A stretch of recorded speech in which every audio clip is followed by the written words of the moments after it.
Details చూస్తే తెలంగాణలో అర్హులైన ప్రతి ఒక్కరికి రేషన్ కార్డు ఇస్తామని మంత్రి ఉత్తమ్ కుమార్ రెడ్డి అన్నారు. రాబోయే రోజుల్లో కేవలం బియ్యమే కాకుండా నిత్యావసరాలను ఇచ్చేందుకు ప్రణాళిక సిద్ధం చేస్తున్నామని వెల్లడించారు. గత ప్రభుత్వంతో పోల్చుకుంటే ఎక్కువ సంఖ్యలో వరి ధాన్యాన్ని కొనుగోలు చేశామని తెలిపారు.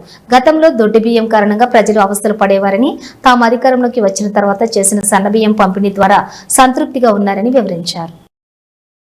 తాము అధికారంలోకి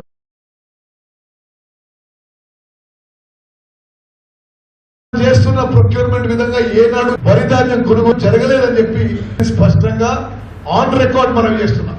ప్రతి రేషన్ కార్డ్ బెనిఫిషరీస్ కి 6 కిలోల బియ్యం అప్పుడు 40 రూపాయలు కిలో బియ్యం బయట కొని ఉచితంగా 6 కిలోల బియ్యం రేషన్ బెనిఫిషరీస్ కి ఇచ్చేవాళ్ళము.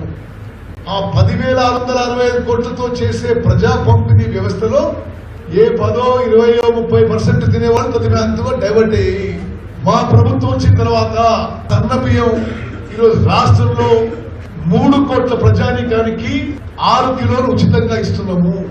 అదే విధంగా 10 ఏళ్లుగా రేషన్ కార్డులు ఇచ్చే ప్రక్రియ ఆగిపోయింది. మేం ప్రభుత్వంలో వచ్చిన తర్వాత తెలంగాణ జనాభాలో ప్రతి ఒక్కరికి బిలో పవర్టీ లైన్ కానీ అబోవ్ పవర్టీ లైన్ కానీ ఏదో ఒకటి రేషన్ కార్డు ఇవ్వబోతున్నాము. అదే విధంగా ముందు బియ్యంతో సహా రేషన్ లో ఇతర నిత్యావసర వస్తువులు